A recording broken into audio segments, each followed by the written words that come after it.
session. We do have a closed session reportable. Tonight in closed session, the board reviewed the mediator package proposal for the College of Sequoias Community College District and its CSEA. After careful consideration, the board voted unanimously to accept and ratify this proposal. It is my understanding that the CSEA members voted to accept and ratify this proposal on November 1st, 2012. Mr. Carasosa, will you please conduct the necessary steps to implement the proposal? And Mr. Bratch, can you please pass out copies of this proposal to the audience and publish this agreement on our HR website? I'll do my best to pass these out throughout the rows. Brandon, you can sort of row down here. Should pass this down to Tim?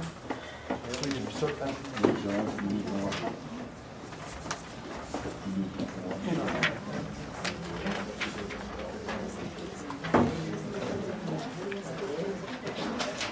Please join me in the pledge.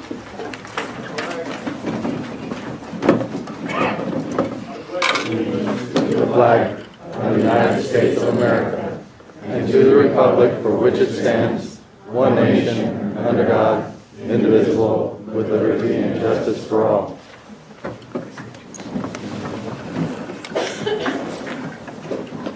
Public comments, any person may address the board at this time with either an agenda, an item on the agenda, or other items, matter of interest to the public and subject matter jurisdiction of the board. A maximum of 5 minutes allowed per speaker, with a maximum of 15 minutes per item unless otherwise extended by the board. Are there any comments that are on the agenda item?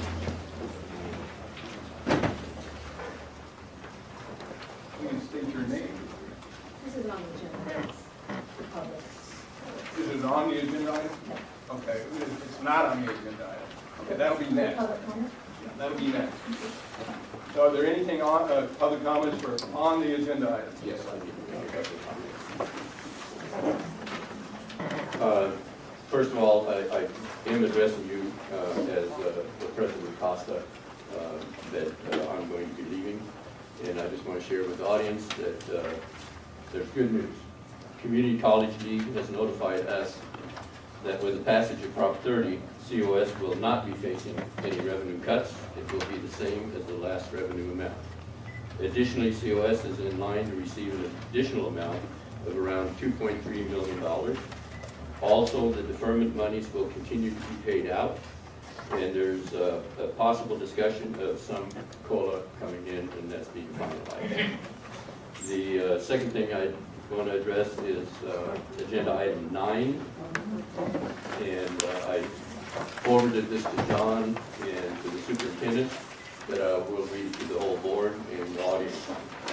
The College of the Sequoia Teachers Association is in receipt of board packet wherein you state that the association will be presenting an initial proposal for a successor contract on 13 November 2012. Please be advised that at this time Costa will not be presenting an initial proposal, as we believe that the unilateral and unlawful action taken by the Board of Trustees to impose a cap on fringe benefits violates the EERA and is contrary to the negotiations provisions contained in Section 26 of the collective bargaining agreement. Any questions? You said you were going to leave, is that your Yeah. resignation, or? Yes, no. Oh, is that a Christmas wish? No, I'm just saying, when you said it, so. No. Anyway, if you do have questions, forward them to me, and I will forward those to the attorney for answers for Yeah, you. we plan on tabling item number 9. Okay, good. Good, very good. Thank you. Any other on the agenda items? All right, not on the agenda items. Hi, my name is Annie Silva, and I'm a faculty member here at COS. It's my 27th year. And I don't know if any of you saw the front page of Times Delta today, but there was a wonderful article about bullying, particularly with the gay, lesbian, transgenders, young people in our community. And the principal of Tulare Union High School and one of the students was on the front page. But one of our faculty was interviewed on the second page, Elisa Crumper. And I am so glad to see this topic now coming to the open, being opened up and addressed publicly. This group of students is targeted and bullied probably more than any other group of young people, and because of that, they have a higher suicide rate and many more emotional problems than many other young people. But I'd like to publicly personally thank 4 of our own faculty here at COS that are dealing with this directly with our students. And that is Alicia Crumpler and Gaylor Swicegood. They have started the Pride Club, which is a group that meets regularly with this group of students to support them. They do lots of fundraisers with them. And also Deborah Hansen and Bob Masterson, along with Alicia and Gaylord, are doing an incredible anti-bullying workshop every semester that is so well attended and so moving. And it's so wonderful to see our own faculty helping COS be at the forefront of this issue and helping to make our students safer on this campus. This group of students sometimes don't even feel safe with their own families, but it's wonderful to know that we have faculty here to make them feel safe at the COS family. And I'd like to have everybody join me tonight in thanking these 4 faculty, these staff members, in making this a safer place for these particular students, but for all the students here at COS. Thank you.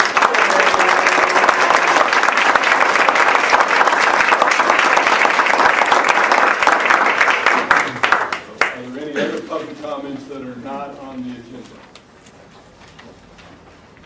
Yes, sir. Hi, my name is Chris Mangles. I'm the professor of theater here at COS. I'm in my 7th year of a job that is the best thing that ever happened to me. For many years, I'm a student of COS myself. For many years, I dreamt of teaching. I had the opportunity to teach adjunct here in the early 2000s. When the big cuts came in 2003, I was the first one to go. And searched for a long time looking for something. When I found it at COS, it was a dream come true to me.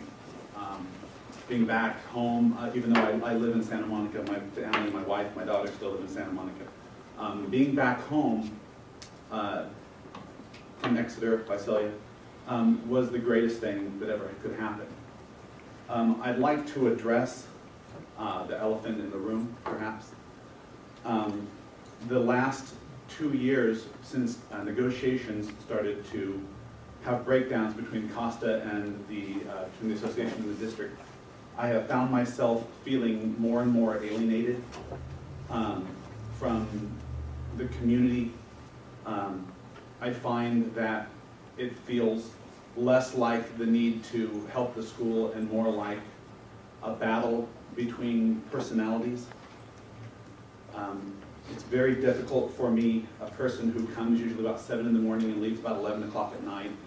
I do a lot for my students. I know my students' parents by name. I know what they do. I know what my students want to do when they leave. I know what they do when they're not in front of me. And I love them. And it is difficult that in this time where I feel like labor is becoming vilified and teachers are becoming vilified, it is difficult to stay focused sometimes on the matter at hand, which is to serve the public, which is what I'm here for. I am a public servant. The association is my association. The district is my district. And I would like to say, just to everyone involved, that I'd love to see more level heads prevail as we try to find a solution for all of us. I believe in compromise, I believe in moderation, and I believe in sacrifice on all sides. And I just wanted to express my hope that we can return to what we do, which is serving the community and educating our students, all of us at all times. Thank you. Well put, Chris.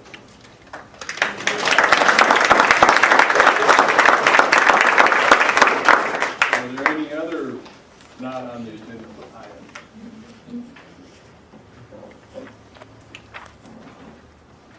I'm Milena Sayed.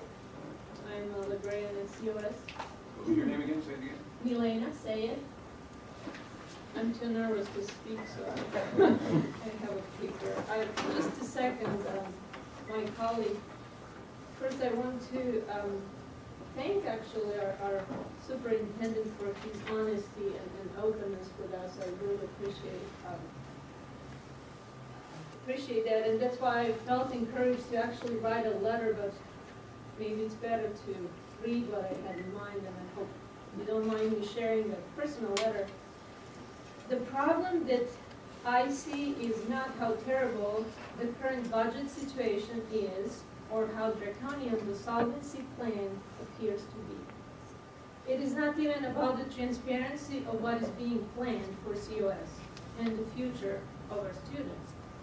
It appears that COS employees are completely excluded from any conversation about the plan and any decision making. At least I can speak for the faculty because I'm one of them.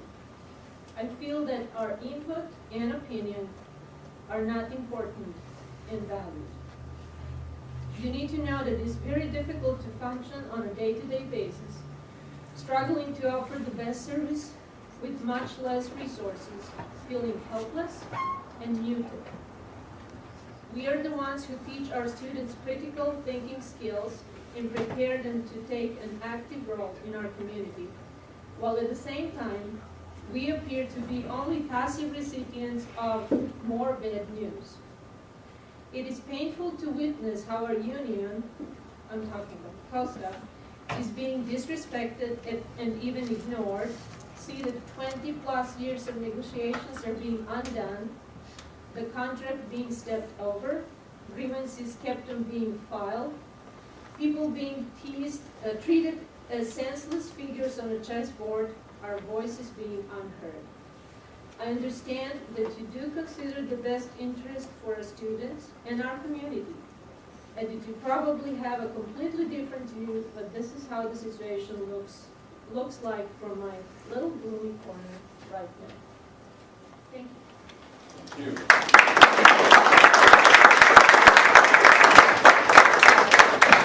Are there any other public comment that's not on there?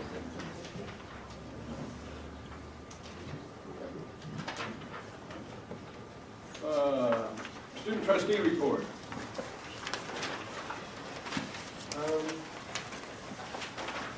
This month has been really, really busy for ASB. We've been through Halloween. We did a carnival and contest. We did a relay race. I wasn't out there for most of it, but I heard it was out really good. There was a pie contest. They helped set up booths with candy and handed out candy. We also did Prop 30.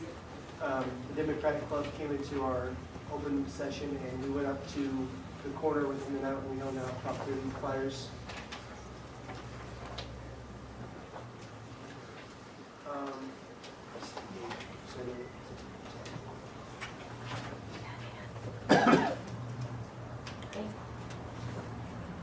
October 19th, 20th, 21st, we went to a conference in Los Angeles for ASB, and we went to different workshops and we learned about different things. My favorite workshop was probably the Brown Act, because I didn't have any prior knowledge to anything that it said, so I really, really asked a lot of questions and got a lot of information out of it. What did you learn? I didn't know that you had to post the agenda 72 hours before. There's also, I heard something about a advisory vote for the super trustee, which I also didn't hear about. Yeah, I learned a lot. It was really, really appreciated. We started a closed drive for the battered women's shelter, and we're doing things on this. We hosted I didn't know we hosted them, but there were 2 workshops that some of the ASB members went to, the domestic violence and the bullying workshop. I heard there was only standing room and that it went very well. We're doing a craft fair, case craft fair, where students make bags and donating them. And today we had a soup day. They served over 500 people and made an $85 profit.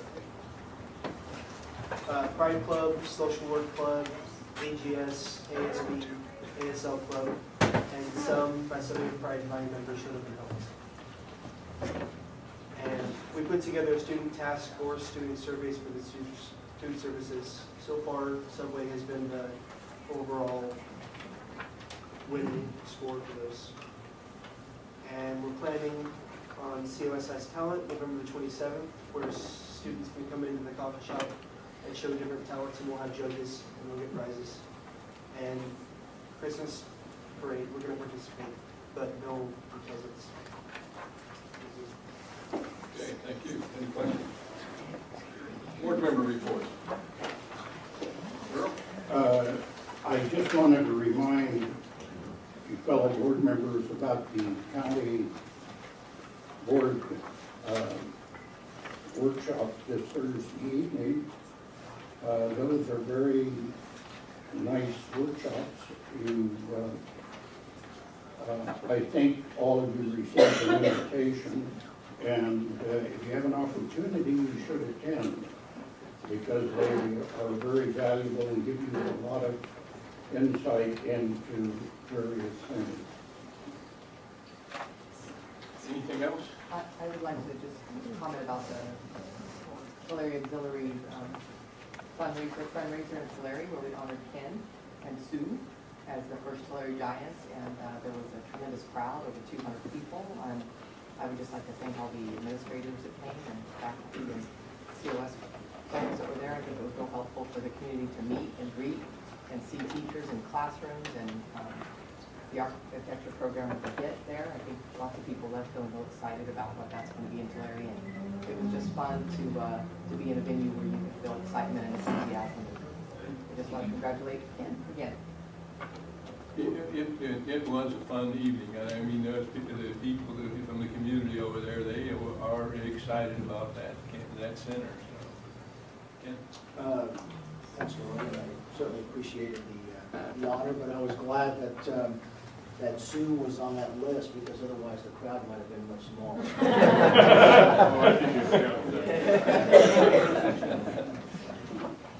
Any other comments? Yeah, I won't repeat what people said, but, I live in Hanford. I attended, and I was extremely pleased with the enthusiasm the community has for the college. And their enthusiasm, of course, is for the center there, but it's obviously had a deep-seated enthusiasm for the entire district. And it was a fun event, and everybody really enthused. And Ken, you're a good first choice. You and Sue together. It's obvious that the community player looks up to both of them. And if you haven't been to that campus, you need to go see it. It is something. And I don't know for all of us to be proud of. I don't know for sure who did what, but Larry Dudo's in charge, and they, whoever, made sure that the people that came to that event got to see that it's not just a building, it's a college. I'm supposed to know what we're already doing, but I must say I was very impressed. Any other board member reports? Foundation report.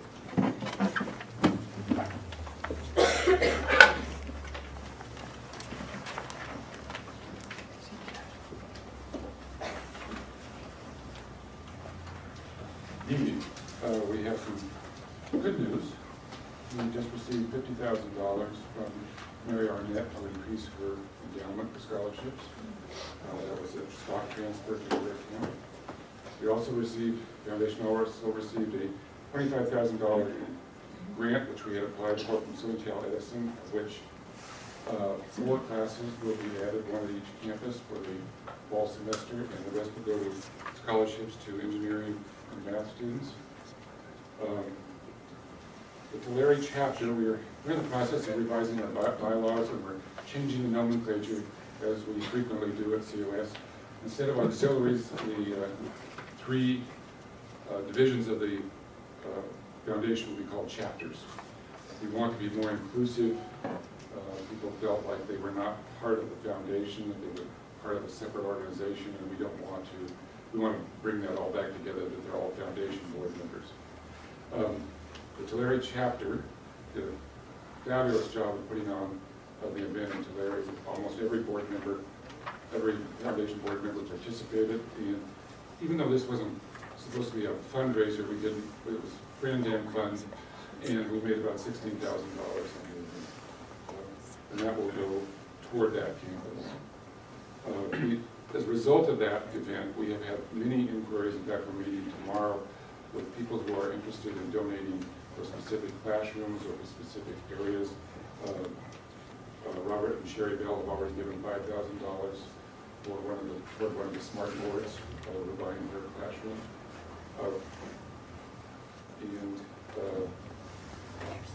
Let's see, events that are coming up. Power of the Purse is Thursday at noon, or 11:30 for previewing the purses. That's the Visalia Country Club. It's $45. There's still room. We have over 85 purses of all different values. So if we would like you to buy the $1,000 purse, but if you don't want to buy that one, we have them for less money. They're all in my office right now and hardly move. And there are volunteers over there right now, including Stan's wife, who are going through them and evaluating them, and we think that we should start auction. The Hanford Chamber of Commerce, I believe this, has a tree auction, and we are participating in that. There will be ornaments on the tree for COS. They're $250 each, and they will go for scholarships for Hanford students. And then Hall of Fame is coming up February 16th. That will hopefully be in the old gym.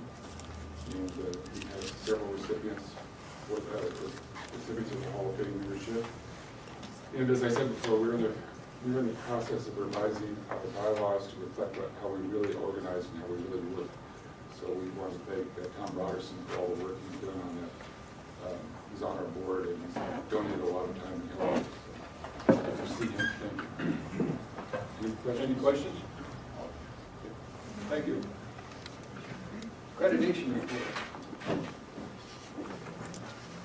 Good evening.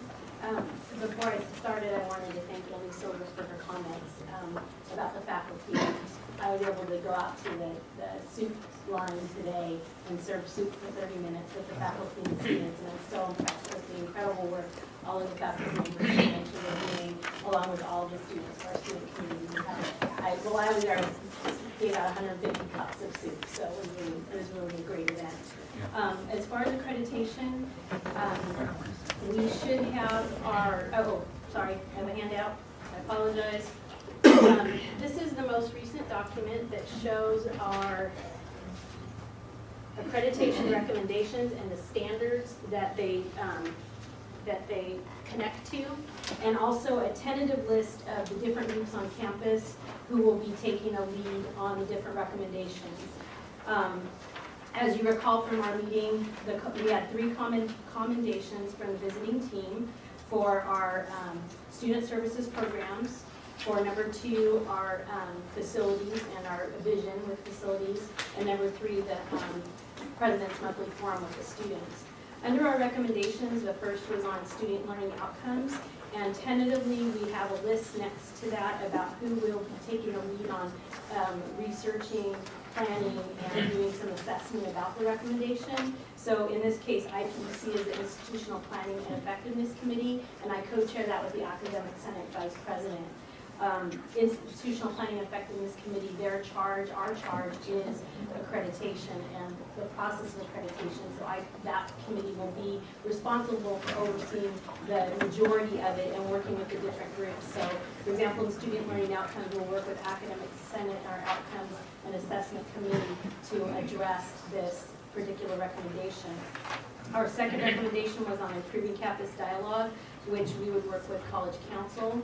And there are several groups that are subgroups of College Council that would work then on that area. The third one is planning, so we'll work with College Council standing committees on that. This is the tentative plan I'm presenting to you that we'll work with. And the fourth one was in expanding our research capacity, and we would work with the Research Advisory Committee on that. The evaluation of processes, and that will be working with College Council and Academic Senate on that. The Student Support Services would be working with the Student Services Council, the Distance Education at COS Committee, and the Tulare and Hanford campuses on expanding student support services for evenings and off other campuses. And the third one is human resources processes, and that would be working with our Equal Employment Opportunity Committee and the Human Resources Office. So this is the exact language from the report that we received from our chair, Willie Duncan, and then some tentative recommendations on who would take the lead on addressing those recommendations. We should get our full report with the final language in December, and it goes to the ACCJC for their meeting in January. They will be meeting January 10th and 11th. And they will be at that point making their final decision about what the final recommendations are, if we are to be on warning, or what the final status will be. So we should know that sometime shortly after January 11th. In addition, we're planning on January 11th is our convocation for spring, and we're planning to focus that around the accreditation recommendations. So I'm working with our Institutional Planning Effectiveness Committee on pulling that meeting together for convocation. The last thing I wanted to say is, on top of our accreditation, we are in the middle of our nursing accreditation. The Board of Registered Nursing arrived today, and they are evaluating our nursing program, so they'll be here throughout the week, and we're looking forward to a very successful accreditation visit there, because we know the quality of our nursing program, and they put a lot of work into getting that together. So I want to commend all of them that are here and thank them for the hard work that they're doing to serve us in this week of the accreditation for the nursing program. Jennifer, how does that nursing accreditation, does it overlap, or where does it fit into this accreditation? It's a separate process, Nothing and is overlap. it doesn't overlap. They have their own, and it's a 7-year, Cindy, is that right? Every 5 years. Every 5 years, Yes. so they're on their So it 5-year has cycle. different criteria and everything. Yes, yes. And they have, one of the things they have, we talked about, they have tons and tons of exhibits that they have to pull together. So they've spent the whole summer pulling these exhibits together, and they get to, they look at all these exhibits, and then they meet with the faculty and the students and the staff. And Visit the facilities, all, and they went to Hanford today, Hanford Community Hospital. They'll be at Kalia and Tulare. They talked to students, the faculty. A self-written report was submitted. It's kind of a mini version of the I wouldn't say campus. many, because their report is bigger than mine was. So I think it's the same as what we've done. Maybe. Yeah, yeah. Not as many standards with harder ones. Well, I don't even know. I think there's a lot of, as many standards, actually. Yes, yeah. So they've done an incredible job of pulling that together, and so I'm confident we have a very good report in a couple of days from now. This was the first year then, or the first time in that new facility over there. Yes, it is. And she was very impressed with especially the simulation skills lab. Yes. Any other questions? Mr. Chairman, I'd just like to take the opportunity to thank, once again, to thank Jennifer for all the hard work you did towards the accreditation, especially taking over midstream from Duncan, and all the staff and chairs from the faculty that put a lot of hard work into that. I know I only attended a couple of meetings of one of the standards. I think Stephen Tolby was the chair of that group, and just by doing that, I know how much it took to get all that done. So thank you all very much. Thank you. President, Superintendent. We have just a couple of items to share tonight. A couple of things that have happened on our campus both Friday and today that you may or may not be aware of, and they're somewhat connected together. This past Friday, we joined together with Randy Wallace of Tulare County Office of Education and the Workforce Investment Board, along with College of the Sequoias, to host what's called the Entrepreneur Tour. It's an opportunity for high school students from around the area to come together and to participate in a 3 or 4 hour presentation with a group that specializes in focusing on students and their focus in private business and the opportunities for innovation and interest. And so it was well attended. We had about 60 students come out on a Friday, and the guest speaker, C.J. Carrion, was a self-developed artist, author, business owner, and a relatively young man who presented to them. So I think it was something that the students really connected to, and wanted to thank Dr. Vito for helping us get that set up. On a little bit larger scale and more sophisticated level today, we have the 7th annual Central Valley Venture Forum here on the College of the Sequoias campus. This is a project conducted by Fresno State and the Lyles Center for Innovation and Entrepreneurship Dr. Tim Stearns was here to kick that off. He worked locally with business folks in our community, including Stan Simpson. And then I especially want to thank on our staff, Brent Calvin, for being their liaison and getting all of the logistics set up. We had over 150 people here, and the headline of presentations was pretty star-studded, including Dan Walters from the Sacramento Bee and a couple of international business presenters talking about the area, the Central Valley as a region, economic development in an area like ours, the emerging Hispanic market in California and in the country. So it was very sophisticated, and it was nice for College of the Sequoias to be host to that. And then finally, I had planned a few comments just in the post-Proposition 30 passage environment, and I think they'll dovetail a little bit with what Chris and Milena came up and shared today. We are in a better place now that Proposition 30 has passed. Regardless of your politics and whether or not you think it's the right structural change to help California's budget woes, I think we all feel like the governor put a proposal on the ballot that did indeed somewhat hold public education hostage to pass this vote or have more damage happen to public schools. What I would tell people in the community when I was talking to them is that may well be the case politically, but we're in charge of those students. There are students that are being held hostage, and we think they're worth the ransom. And so I'm glad that enough California voters felt that way. To clarify a little bit what Ed had shared earlier, here's what actually happens now that Prop 30 has passed. It guarantees flat funding.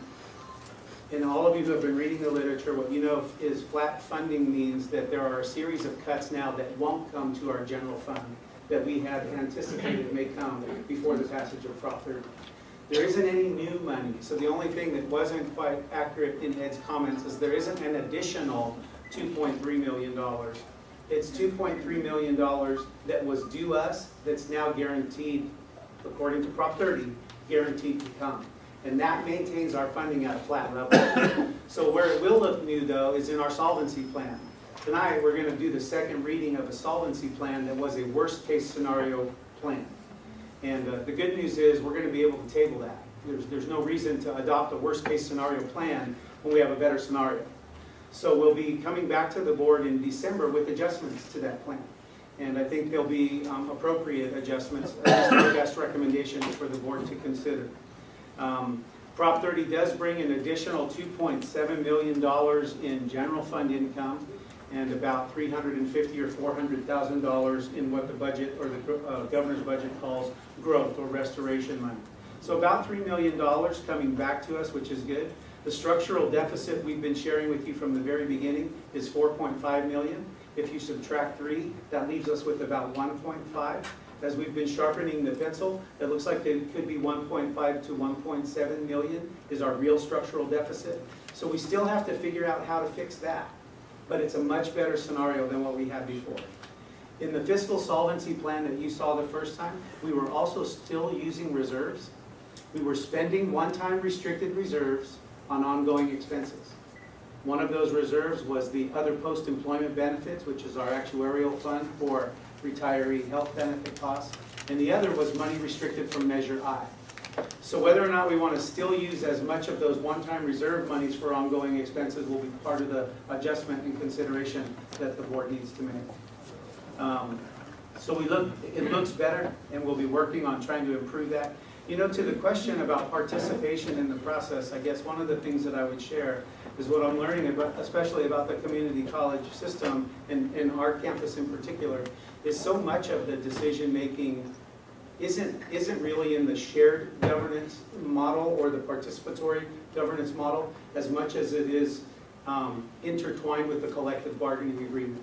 So a big part of the participation in decision-making has to come through negotiations. That's what the collective bargaining process is. And while we're at, a difficult place now in grievances and defining grievances and responding to grievances, we're also at a difficult place we're in post-fact-finding mediation negotiations that are complete, and we're looking to start our next round of negotiations. So that's where I think many of our solutions are going to lie, in that shared decision-making process at the table. So I'm hopeful that we'll be able to resume negotiations quickly. Ed said tonight, we're not ready to sunshine. We had listed a November timeline in here really as a placeholder, because a few weeks ago I sent Ed a letter that said, we're going to sunshine our interest in October. We invite you to consider doing the same, or consider the November meeting. At that time, we set up a place hoping that they would be ready to sunshine in November. They're not. That's okay. But as soon as we sunshine and as soon as we resume negotiations, I think that's where the vast majority of the decisions are going to be worked on, and hopefully compromises reached in order to be able to make those. Outside of what's negotiable, there's very little in the budget, very little amount in the budget to try to attack a $1.7 million deficit. So that's kind of maybe not the answer you wanted, but my response to why so much of our time and energy has been focused on working through the unions and the negotiations. And I do. Excuse me. No. The young lady that spoke a little bit earlier about not that the teachers feel like they have no input. How do they get input? They do it through their union? Well, in the negotiations process, anything that's negotiable, they do have to go to their exclusive bargaining representative. And finally, I do want to thank our California School Employees Association. We were able to continue our mediation with them. We were successful at reaching an agreement. I think it was hard work. It was a long day. Everybody would tell you that both sides walked out tired and not completely satisfied, and most of the time that's evidence that some pretty good negotiations took place. And so we have an agreement in place now with our Classified Employees Association. We'll be inviting them to start successor negotiations as well. And I just responded to an email to Don today reminding CASAFA that we haven't forgotten about our adjunct, and it is time to reach out and have John contact our adjunct and set things so that we can start negotiation process with CASAFA as well. That's all. Any questions, comments of the President? Academic Senate President's report. Good evening. Sandra Berger and I just came back from the plenary session in Irvine, and we were a little bit worried how depressing it was going to be if Prop 30 didn't pass, and obviously we were all excited. It was a wonderful session. Bryce Harris, the new chancellor, was there, and he said wonderful things about faculty and the sacrifices that we've made during this time. I think he's going to be a great chancellor, and just as I like Jack Scott for other reasons, I think for us at this moment, Bryce Harris is going to be a fantastic chancellor. I did see a wonderful presentation on the ARC scorecard. You all will be seeing the ARC scorecard in March. It must be presented to the board and it must be published. I have the PowerPoint presentation and I would like to bring it to you at the December meeting so that you can understand what the student success metrics are going to be. It's very important that you understand what they are because the board is responsible for the ARC scorecard. What shall I say, sunshine to everyone. How much time do you need? I think I can do it in 15. Yeah, and it was presented by one of the 4 faculty that actually sat on the metrics committee, and they did a great job. They were all mathematicians, but I even understood it, so I'm like, yay.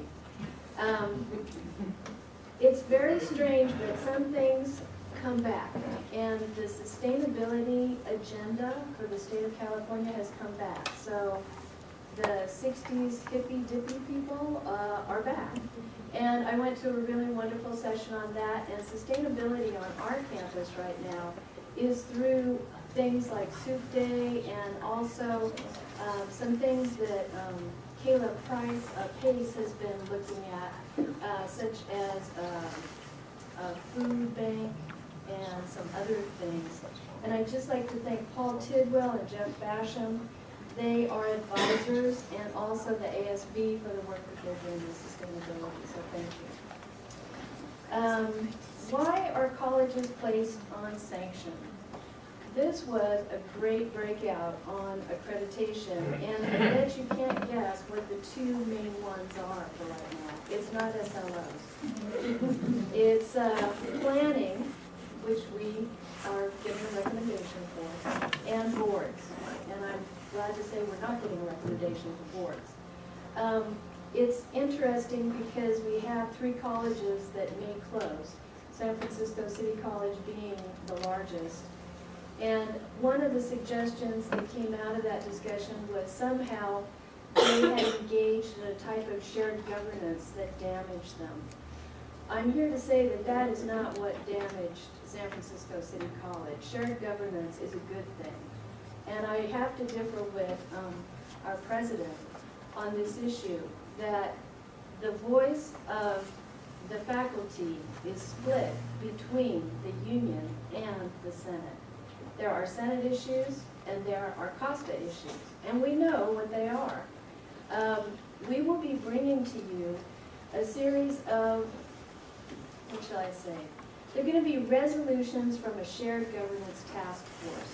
We don't think we're doing really great for shared governance, and I think you heard that from the audience also. I think we could do better. And so I want to make the board aware of that, and one of the first things that we'll bring is probably the use of the Tulare campus.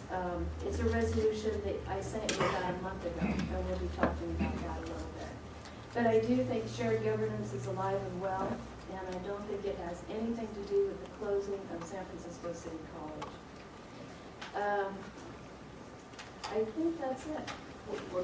Go into a little bit more about boards, what the boards get written up for, that kind of thing.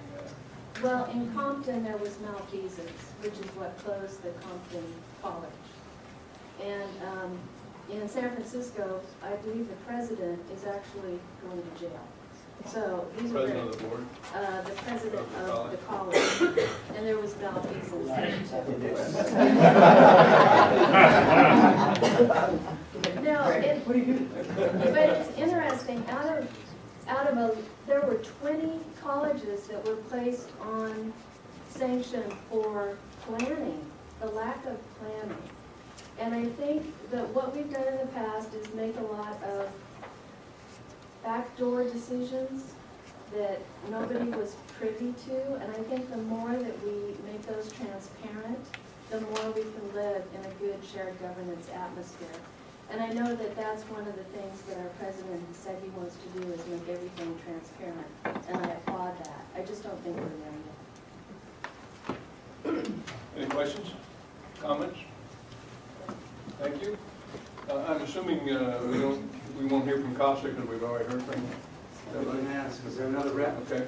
Yes, Costa, we'd just like to agree with what the Senate President said, that there is a role that is shared governance that does not involve COSTA. We are dealing with, COSTA deals with those things that are work-related, and the Senate deals with all things academic. And so I don't think you can marginalize and say that the majority of what we do is just COSTA-related and just work-related.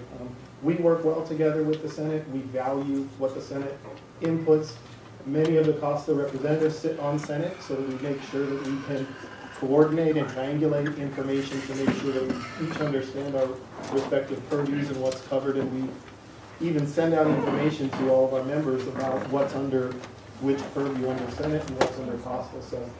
So we support what Michelle just stated. We just want to reiterate that we agree with that.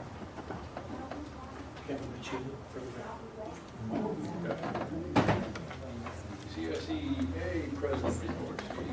Yes, first I would like to thank, it's a hard word to use in this case, but I'd like to thank everybody involved in the negotiations process. First, I want to thank my 8 negotiating team, one of which Marcy's right there.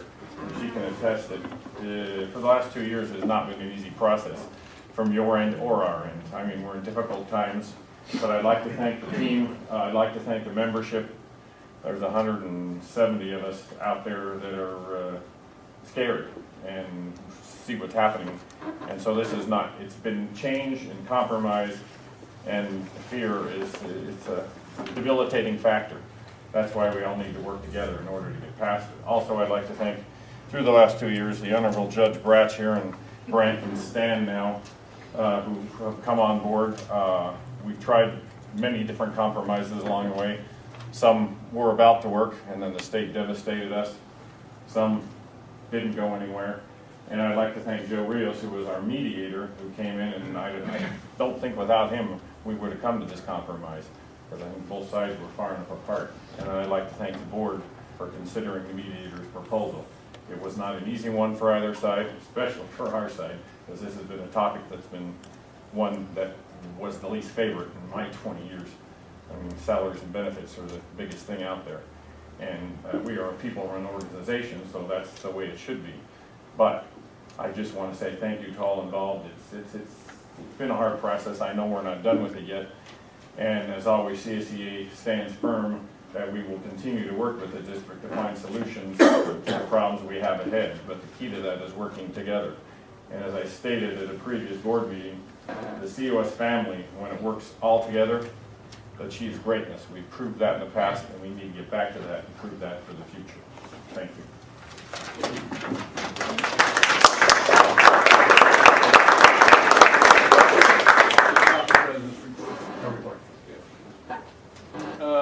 General obligation bonds, the Measure I next board meeting will be, or their next oversight meeting will be March 5th, 2013. At this time, we have a report from the oversight chairman, Bob Munn. Thank you, Mr. President.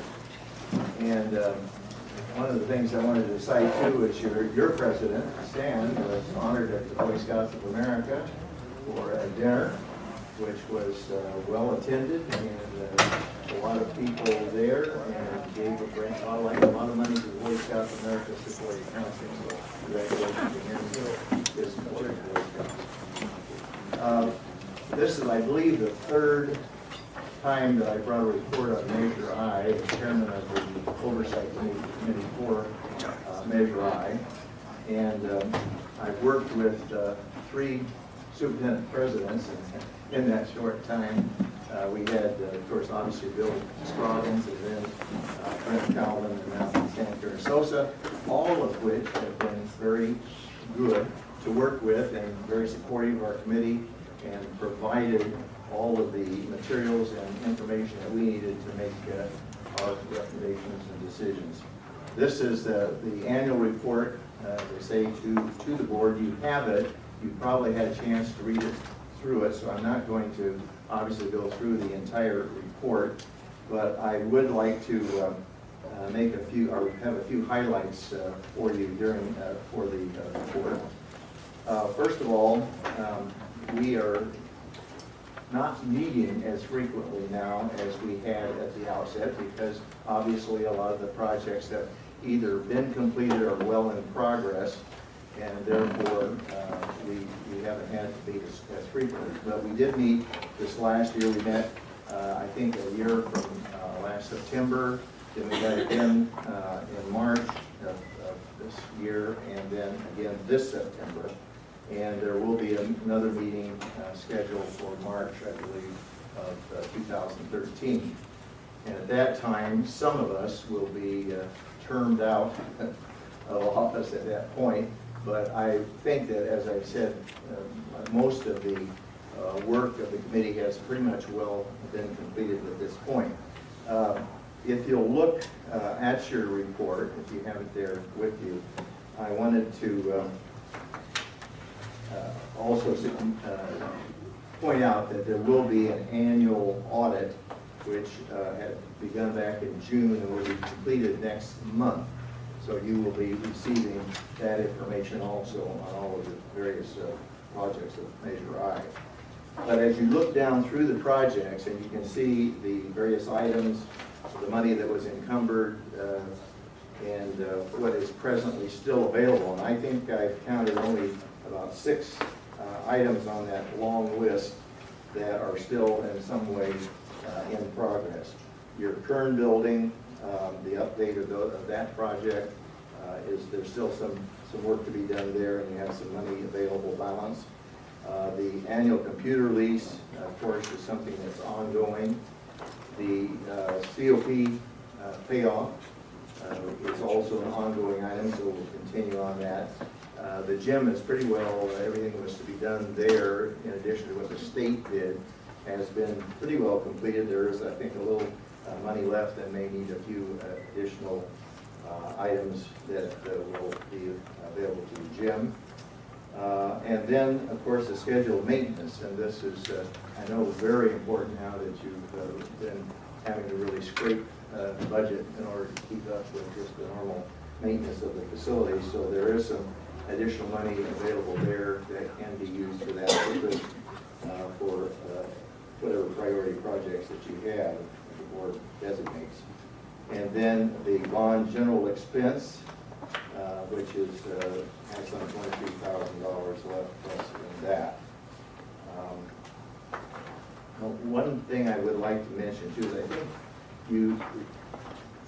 well, I'm sure this is true in all the bonds that have been passed during this time of economic downturn, is that the taxpayer who is paid on those bonds are getting a lot for their money, because of all the different projects that we had, we got a lot more accomplished because the contractors, the people were really sharpening their pencils, and a lot of them just want to keep their people working. And so as a result of that, the college has benefited. Now, it's a difficult thing to say, you know, everybody else is suffering, but you're benefiting from a bond issue, but that is the truth, and I think that has been very probably helpful to you at this particular time. At our September meeting, we did review again all of the various bond revenues and how they were expended, and on the specific projects that they were designated for by the voters. And we certainly want to say that no salaries have been used inappropriately, or any personnel salaries, either teacher or administrative or for school operating expenses. They've gone for what the taxpayers voted for those projects. So I think that our committee approved that, and we forwarded it on to you. And when you take action tonight, we will sign that and go again as report. I think that I should have probably prefaced this by saying that on a 55% bond passage, the law education code does require that an citizens oversight committee be established, and that's what the college did. And we've had some really great people on that committee. I don't want to go into all the different folks that are represented on there, but they've been very faithful about attending and having input. And we've had open meetings. Anybody could come and speak to our committee. And we have notified the media in every one of our meetings, so if they had an opportunity to be there also. So with that, I think I will conclude my. Bob, let me ask you a question. Now, you got $4.4 million left roughly. You have the oversight, the oversight committee has to continue until that's all used up. Yes, is that correct? yes, that will, as I say, some of us will be going off in March, but there will be other people who you will appoint to take our place, and that will go on until all the money is expended, we can certify that. All right, do I have a motion to approve? So moved. Second. Okay. Is there any discussion? All those in favor say aye. Aye. Opposed? Motion carries 5-0. Thanks, Bob. Thank you.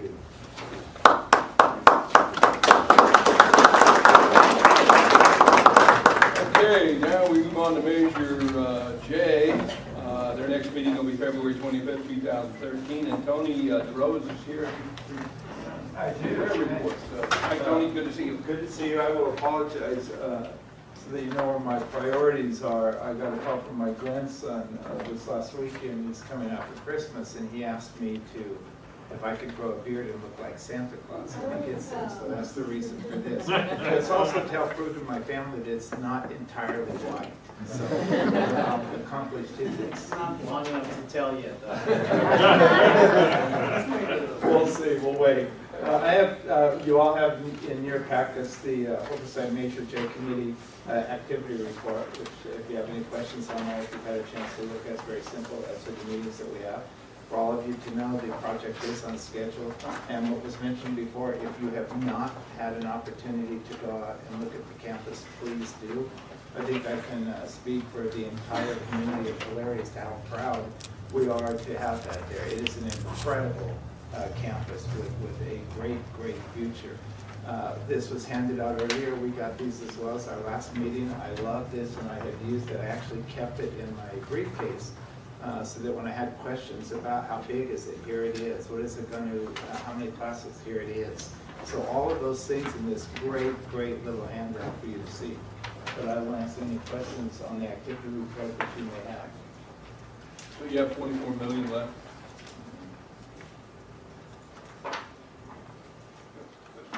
Yeah, so, and we, as what was said before with Bill, we were able to, or they were able to take advantage of the situation that got more for less with the economy the way it was. Yeah. Yeah, billions of dollars in savings. Yeah. That's good. Yeah. That's good. Any questions? Are you looking for motion? I You got do need more motion for report? approval Okay. on this. Mr. Chairman, I would move that we approve the report for Measure J. Second. All right. Any discussion? All those in favor say aye. Aye. Opposed, motion carries 5-0. Thanks. Thanks, Tony.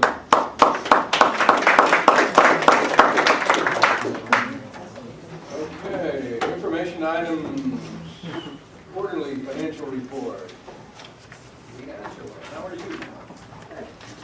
This is the first quarter financial report ending September 30th, 2012. As you see on the first page, the column on the far right is the projected ending balance for 12/13. This is based on the working budget as of September 30th. So it is not, it's a projection of where we would be in year end if everything in the budget was spent exactly as budgeted. As you see there, it has on line E an ending fund balance of 1.6 million, which is 3.6% of the general fund budget, ending fund balance. Of course, this is not how we will actually end the year. This is just the working budget.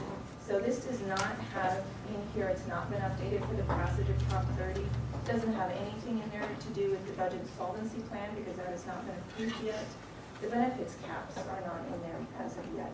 So this is just kind of a snapshot of how we would end at June 30th if we did nothing and we spent everything in our budget. So that's what this report is designed to do. As you see on page 2, it actually talks about our cash. This is something that's becoming much more difficult to manage with the state deferrals and the lower state budget. So as you see here at September 30th, we had a total cash of 1.9 million. 3.5 million of that was borrowed, and that was borrowed from our municipal lease at Valley Business Bank.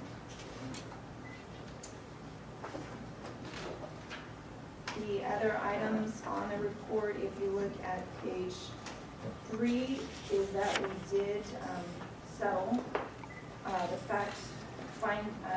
post-fact finding settlement is in here with the imposing the benefits cap on Costa. So that is noted in here. And then it also is noted in here that we do have fiscal problems, but we are addressing them. We're putting together the budget solvency plan. At this time, it had been presented to the board on October 15th. Now, Prop 30 has passed. That budget solvency plan will be changing, and we'll talk about it again at the second quarterly report. Were there any questions on the quarterly report or anything that you would like me to address? Any questions?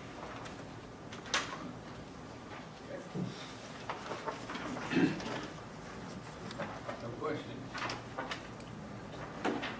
Quarterly budget accountability. This is the budget accountability report. And if you look at the first report listed there, this is how did we actually end last fiscal year. So this is fiscal year 11-12, which shows the final adopted budget versus the final working budget, and then where we actually ended, so year end actuals. The first footnote here is our ending fund balance at June 30th, 2012 was 2.7 million, which is a 5.99% percentage for ending fund balance, and that we made a note here that the Chancellor's Office feels that a district that drops below 3% is in fiscal distress. The first footnote A talks about the revenue limit. Last year, there were a lot of uncertainties as we went through the year. At the P1 in February, we were surprised with a deficit factor of 1.4 million. due to the Tier 1 cuts and a student revenue fee shortfall. But in late June, when we got the P2, that deficit factor had decreased to 1 million, which was very helpful to us. And that was due to the student fee revenue shortfall not being as high as anticipated. One note here is that the Community College League of California, they advocated on our behalf so that districts were assured that we would be held harmless for any shortfall in the RDA winding down revenue. One caveat to that is there's still almost $1 million outstanding on that has not been paid to us. And we have they have not talked to us about how that payment will come or when it will come. I'm hoping it will be here by February 2013 at the P1, but until it's in hand, it's a little bit hard to count on. The other footnote is for other revenue. Footnote B, the major increase in other revenue was due to mandate cost revenue. That was approximately $226,000. We don't ever budget for mandate cost revenue because it's so uncertain. We're never told in advance when we get it, and most years we don't get anything. So in 11-12, we did receive a payment of $226,000. Footnote C is contributions to restricted funds.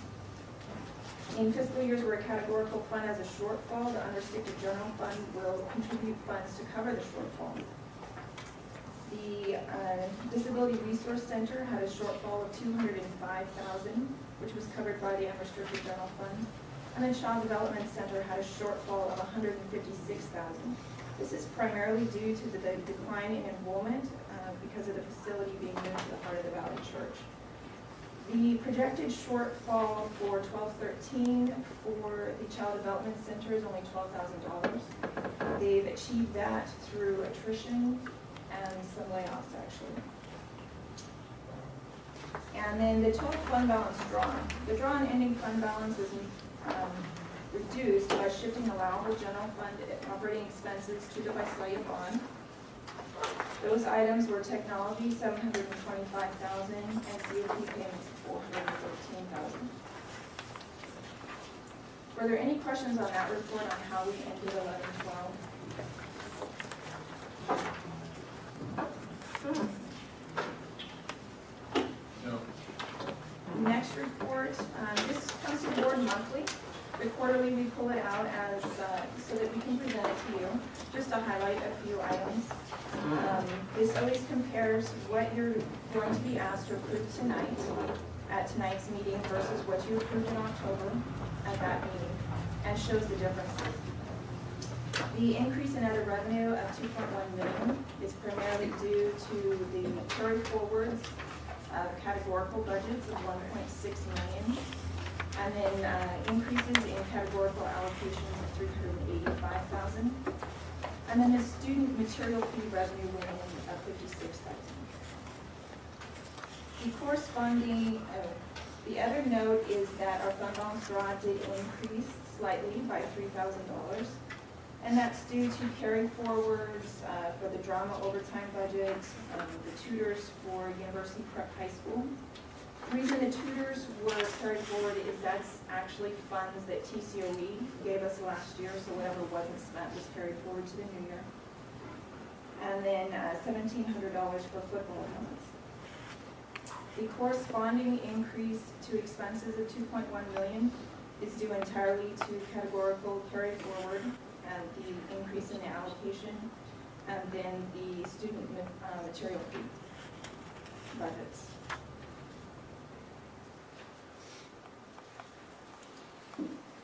Were there any questions on that report or anything you'd like to look at in more detail? Leanne, when you say carry forward, am I right in saying that that's money that's there that wasn't spent that year? Yes, it was not spent last year, and it's our funds that we have received in hand, so those are carried forward to the new year. Or in some instances, there are actually budgets where a categorical is authorized $500,000, they only spend $250,000. The remaining $250,000 can be spent in the following year, but we don't have the cash on hand until the funds are actually spent. But those are restricted funds that Yeah, they We all. were given input. When you list all those revenue changes under A, Yes. those funds all have to be spent in those areas. Is that why they're all listed separately? Am I correct Yes, to say that is correct. Yeah, I had a question. When I'm looking at the unrestricted, one of the first reports, the unrestricted general fund 1112 report that shows total expenses of $44,958,000, and that's the actual total expenses for the year ending June of 12. Yes, the only thing that's not included there are the contributions to restricted funds. That's why it's listed separately, the $361,000. Okay. And then when I look at the report we were just going over, the working budget, in the column 11, 13, and 12, it projects it out at $55 million for this year. It includes categoricals. The first report is unrestricted general fund only. The second report is restricted and unrestricted. Okay, including the income and expense, both have that. Yes, Okay. and that's because TCOE requires that you approve the entire general fund budget, so that's why it's presented together. Were there any other questions on those reports? The next report is the revenue projections that are annualized. This is as of September 30th. The notes, the state revenue mandate costs, block grant amount of $231,308 should be, actually it was received in November. And then the $55,000 that shows on this report as received by September 30th, that was a payment on a prior year claim. So we'll have the $231,000 in revenue plus the $55,000. So the $55,000 is what I explained earlier, that we don't ever budget for that because it's uncertain when it comes in. I also made a note that the first quarter lottery is generally paid in January. So there's quite a bit of lag time on when lottery actually comes in. Were there any questions on the revenue report?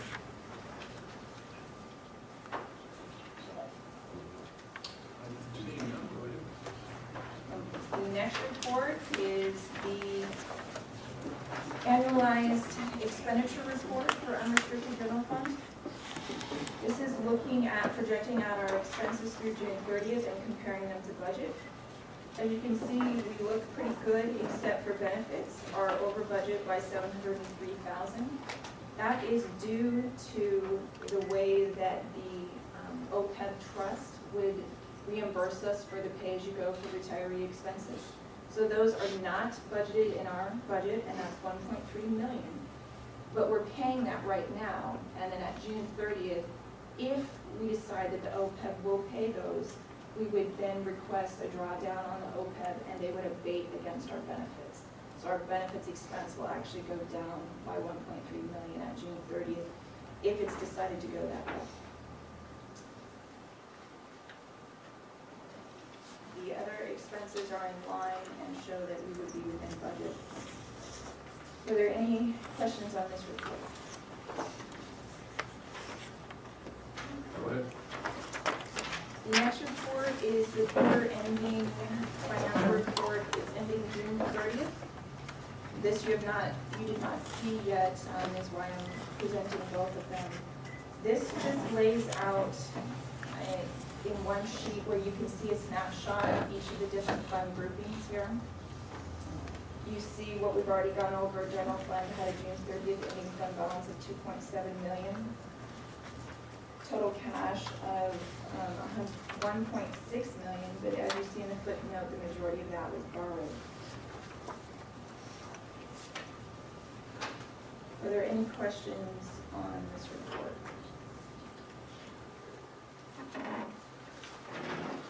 The final report is a standard report, except it's for the first quarter ending September 30th. We want to make sure you understand that the ending fund balance for the general fund as of September 30th, that negative $1.3 million, that doesn't mean that we're projecting out by year end will be negative $1.3 million.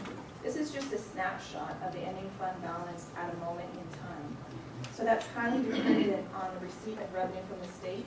The state has already started deferrals, so already we're in the intra-year deferrals, and then starting in January, we'll be in the inter-year deferrals. So that's why you see the negative 1.3 million. Also, a lot of the categoricals, we pay the money up front, and then we're reimbursed later in the year or at year end, or in some cases, the following year. So this is a snapshot as of September 30th. So basically, the general fund through September had shown expenditures of 12 million, income of 8 million, so we borrowed our operating line of some sort to cover that difference. Yes, that's part of the cash flow. So is Prop 30 going to help any of the cash deferrals, or is it too early to tell? To the extent that they fulfill their commitment to allocate on time rather than defer, I think it will, but I don't know if it'll cover all of this. Were there any other questions? Good job. Consent calendar, all items listed on the consent calendar are considered routine and will be enacted by one motion. An item may be removed from the consent calendar at the request of any board member or anyone in the audience and considered as a separate item. I will not read these. Are there any items that need to be withdrawn? Hearing none, I have a motion to approve. Have a second? Second. Okay, all those in favor say aye. Aye. Opposed? Motion carries, I think, 5-0. Yeah. Okay. The financial reports, you can get you guys all fired up. I didn't vote, Greg, because I was not here, so I didn't feel Oh, on which? The consent? So I will abstain. On this consent? Okay, so it's 4-0.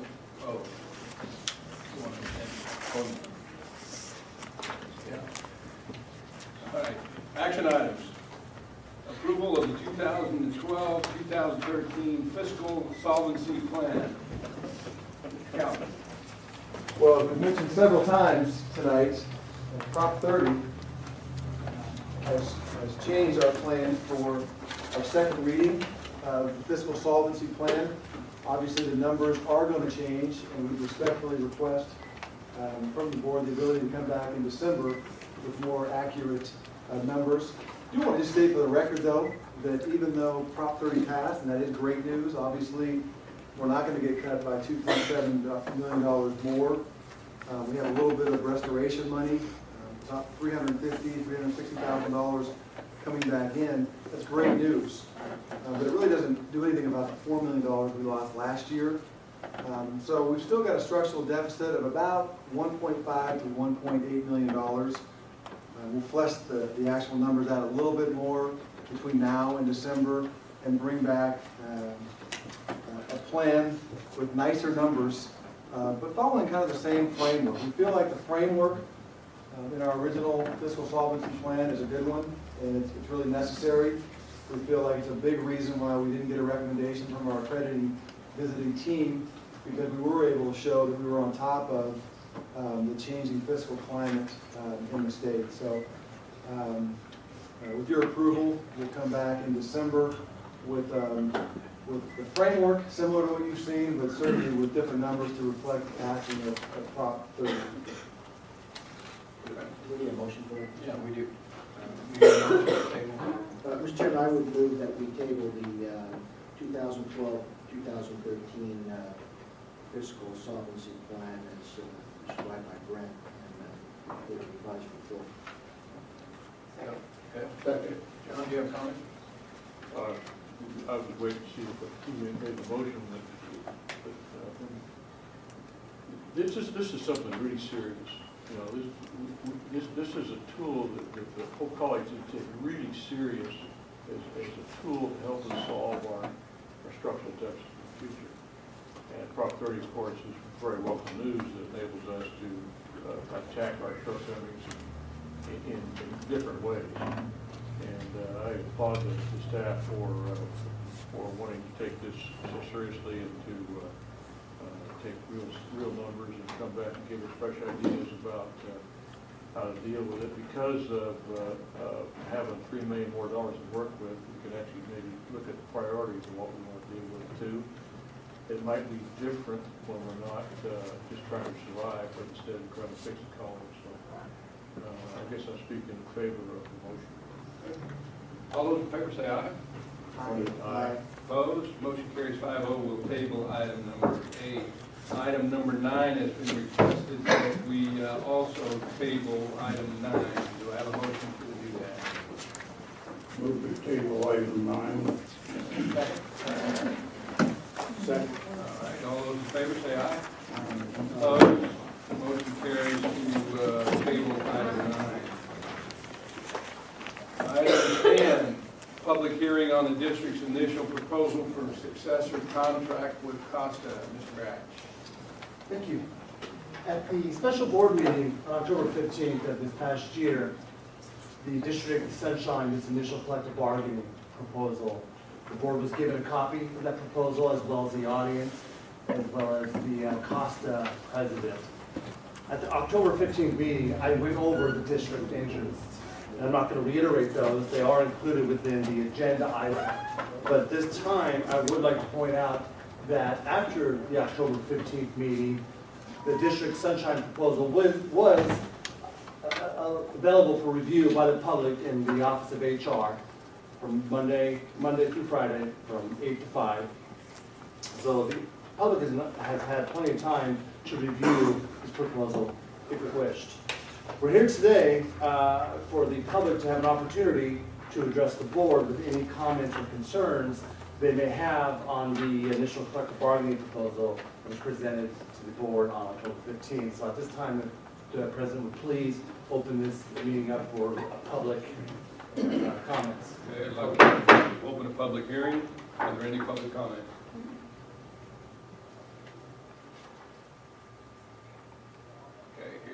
Hearing now, we close the public hearing. We need action on this item. Yes, the action would be for the board to officially acknowledge receipt of the district's initial collective bargaining proposal and authorize the district now to begin negotiations. So moved. Okay. John first and Lori second. Is there any discussions? All those in favor say aye. Aye. Opposed? Motion carries. How do you vote, Earl? I vote aye. Okay, 5-0. I couldn't hear you. I may need your aids. We may need one of these. Yes. Okay. Curriculum, new and modified and deleted. We have the curriculum report before you. And as I mentioned at our last meeting, we'll be having a lot of curriculum coming up at the next few meetings as we're moving things through the system. On the first page, the computer English courses, those are general 5-year review of curriculum, including the second page. Most of these are just general 5-year review that we're required to do for every course. The electrician training have some modifications, 5-year review and some modifications to their units. If you look on page 3, most of these, history, human services, music, paralegal, they're minor changes, and mostly on 5-year review. On the last page, or the second to last page, page 4, we are pulling the Adobe Photoshop and the Fire Technology. Those are actually not ready to go to the board yet, so please pull Adobe Photoshop and Fire Technology. I was wishful thinking that they'd be through the ClickConnect system by today. We have a deletion of a certificate of achievement for the Administration of Justice. That's because they'll be pursuing our transfer model curriculum, a degree for that area. The last two on that page are art and kinesiology, and we're going to see a few of these because of the new repeatability laws in Title V. The programs that have repeatable courses where you could take them more than once are now having to develop other ways of taking courses. And so the art department is adding studio art as one of the options for taking courses, and the physical education department is adding kinesiology as another form of taking their courses. So those are adding new subjects to our curriculum. And on the last page, we have a GE policy update. So basically, the Academic Senate has approved, after how many years discussion, Michelle? At least 20. 20 years discussion, a new GE transfer, or not a GE transfer, excuse me, a GE graduation format that is also included in your packet. And that was approved at Senate and at the Curriculum Committee and in College Council and ready to go on for implementation. So those are the major curriculum issues. Are there any questions? And we need to take action on it, right? Yes. And do I have a motion, and then we need to withdraw Adobe? Withdraw, yeah, the two that I said, the Adobe fire Photoshop. technology and Adobe Fire Photoshop. technology, okay, so that should be part of the motion, I would assume, so. Somebody want to make that motion? I have a quick question. Okay. I know we talked a little bit about the repeatable courses, but I don't quite understand. The chancellor's mandate actually gave specific areas, and therefore some are, they need to be repeated, or I don't quite understand. Okay, so the law is that there's only 3 ways that a course can be repeated now, and that's for a insufficient grade, and there's, of course, I'm not going to remember the 3 of them because I didn't bring it up before. We've gone over the 3. So other courses, for example, are art courses. You could retake a sculpture class 4 times. We had sculpture, whatever number, A through D. So a student could take sculpture A, B, C, D. That is no longer able, you can't do that anymore by law. And so instead, what you can do is you create a family, what they're calling families of courses. So within the area of sculpture, we will create a family of sculpture courses. So it could be sculpture, I don't know, art models. So they're not or something. repeating the same class? No, it's going to be a very different course, and they can take 4 within a family. And so Within the family, Lori, it's But they're all actually a different. progression They're all or a different. variation. Okay, so they can't repeat the same course as they could anymore. Understood. So they're still not able to do sculpture A 4 times though? They've got to get through it to get to B. They would have to do four excuse me, 4 different Yes. courses in That's sculpture. That's And the what I- max is 4 in sculpture. Okay? Okay. Otherwise, under ABC, they were doing the same thing. Most of them, those courses were different. So someone in Sacramento has decided they've got a brilliant idea. We don't have ABC anymore. We have a group. 1, 2, 3. A family. Yeah, I was well, trying to make sense let me of it all, give you- and I still okay, didn't, but- I'll give you an example. And okay, so tennis. Let's say you had tennis, and you can take beginning tennis 4 times, you can take intermediate tennis 4 times, and you can take advanced tennis 4 times. Now, you can only take beginning tennis once, intermediate tennis once, and advanced tennis once. What we're saying is we're doing the So- same thing, you just require, now they're just requiring you to do more work. And the max you can do is 4. So you can't take before, you could take tennis 16 times. Oh, you could. Now Okay, so you they're can not- only take tennis 4 times the max. No matter how we call tennis, it's only 4 times. Okay, so they have changed. the way That it's part, applied. that's the way it's applied That was my has question. changed. So it's gone from 16 to 4. And the areas it's affected most are physical education, art, theater, music. So, Daniel, you have a Daniel question? had a Just to clarify, I'm in handling ceramics, and so the way my teacher sets it up, he'll address first semester, second semester, third semester, and fourth, and each semester you have a different syllabus. So it's still one class, but there's 4 different levels that you have. And now they're reported. It'll be 4 different classes. But the way he has it set up, so it fits the problem, they're all in the same classroom at the same time, he just addresses each semester. Right. Right. We're not going to get tiered like they're recommending for the UC system, In which way? where after you have so many months, you pay more for. Oh, yeah, we haven't had that discussion yet. I think it's a great idea that after so many units, if a kid can't graduate from COS. Now, there is, Santa Monica City College is doing a tiered system. They're starting that, so. try. I think it's a great idea. That may be a trend coming the community college way, but not tonight. Do I have a motion to approve? We got a lot on these. I'll make a motion that we approve the list with the deletion of the Adobe Photoshop and the Fire technology, otherwise approve as presented. Second. All right. All those in favor say aye. Aye. Opposed, motion carries 5-0. Board policy, financial aid services. I'm taking Francis's place tonight. The first policy that we have is the financial aid services, and this is in line with some changes that occurred in federal legislation about 18 months ago. Really, it came out of a groundswell of concern for the profit type colleges that were private, and a lot of people took out large student loans and then couldn't find a job. So with that, some changes came to Title IV at the federal level, which is what authorizes our federal financial aid. And they've strongly encouraged, and the league is also advised, that we include language for misrepresentation in our policy that we see before you. So some of the things that we have to now disclose publicly are cost of attendance. We have on our financial aid web page what all the costs of attendance are fully disclosed. The number of people who receive degrees and certificates, and we also have to track employability now and report that for financial aid purposes. So this is really talking about the college, not misrepresenting itself. And so what we'd ask is that you review this and that we bring it back to the December meeting for approval. Any questions?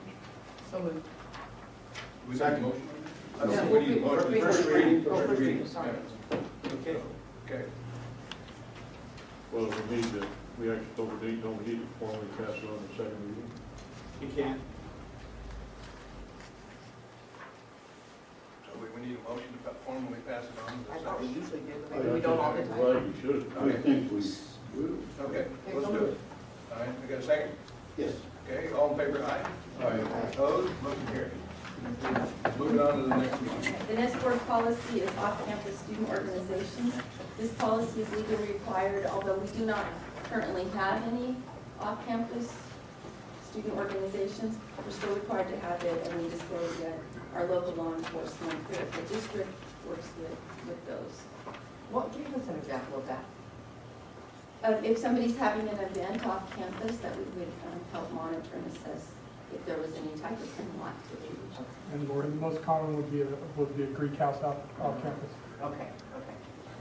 We don't have any. Yeah. Okay. I wasn't sure what even meant. So we also ask that we bring this back to you in the December meeting for approval. Do you have a motion? I make a motion, we waive the first reading and pass on the second reading in consideration for adoption to December meeting. Do you have a second? Second. Any discussion? All those in favor say aye. Aye. Motion carries 5-0. All right, review and adoption of faculty hiring procedure. Came to light during accreditation that our faculty hiring procedures hadn't been reviewed since the year 2000. And as a result of that, it was, under the leadership of Academic Senate and Michelle Hester-Reyes, a subcommittee of Academic Senate reviewed the entire package of the faculty hiring procedures and made some minor changes. Some of the more substantive changes included changing the phrase affirmative action to equal employment opportunity.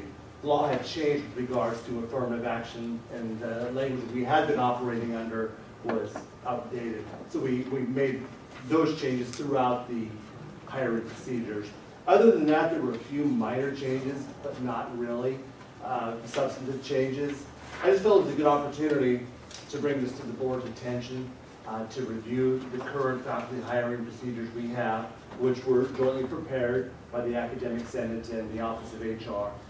And I would ask that the board, after reviewing those, formally adopt the new faculty hiring procedures. And sorry to say, one of the other changes I forgot to mention was Larry Judo's name as the Academic Senate President is no longer on. Outdated by now, yeah. God, that's going way back. Is that how long ago you started on this? John, I requested, and I think maybe it's good to just revisit it, and when changes come like this, it's for me as a board member, and I'm echoing the sentiments of the rest of my board members, it's nice to see the old with the new struck out. Any policy changes, like, I like to see what are we replacing the old with, it just makes us understand, what have you passed before? Then you can revisit it quickly without going to look it up, and then see what we're replacing it with. When it comes to any kind of policy changes like this with the strikeouts. Certainly. This is old, this is new, if you can just do that, and Stan, if you could make sure that happens, it helps with policy changes. This has been a complaint the board's made For years. You Because wanna- then we have to you go look wanna- at the old. You want to table this then until we get those changes? No, not on this one, but I'm thinking any policy changes going forward, it's nice to see the strikeouts, please. I'm okay with it. All right. Have a motion to approve? So moved. Okay. Second. All those in favor say aye. Aye. Opposed? Motion carries 5-0. Resolution for signatures, District Bank. Item 15 through 19, I'm going to let Doug handle them all at once, and we'll vote on them. We have 2 roll call votes, so we'll vote on the other 2. We will just vote on with one motion. Yes, items 15 through 19, with the exception of 16, primarily replace Brent Calvin for Doug Brinkley in terms of signing and being having membership on JPA ongoing, as he is going to be the vice president and has phased out. And number 16, the difference there is that authorizing the management to create bank accounts for the Tulare College Center and sign appropriate signature cards and documents necessary to get bank accounts for the Tulare College Center. So that's the only difference. That isn't an existing. The rest of it is changing from myself to Brent, and that one has the authority to open accounts for Tulare. Okay, do I have a motion to approve the resolution 2012-29? So moved. Second. Okay, roll call vote, please. Trustee Zumwalt. Aye. Trustee Cardoza. Aye. Trustee Nunez. Aye. Trustee Mann. Aye. Trustee Sherman. Aye.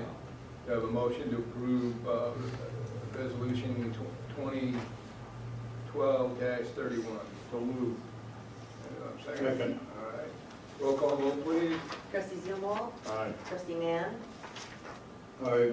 Trustee Cardoza. Aye. Trustee Nunez. Aye. Trustee Sherman. Aye. Do I have a motion to approve the other 2 all in one motion? Other 3 in the one motion? So moved. Okay. Second. All right. All those in favor say aye. Aye. Opposed? Motion carries 5-0. We are going to adjourn to closed session. And we don't anticipate any reportables out of that closed session. Thank you all for coming tonight.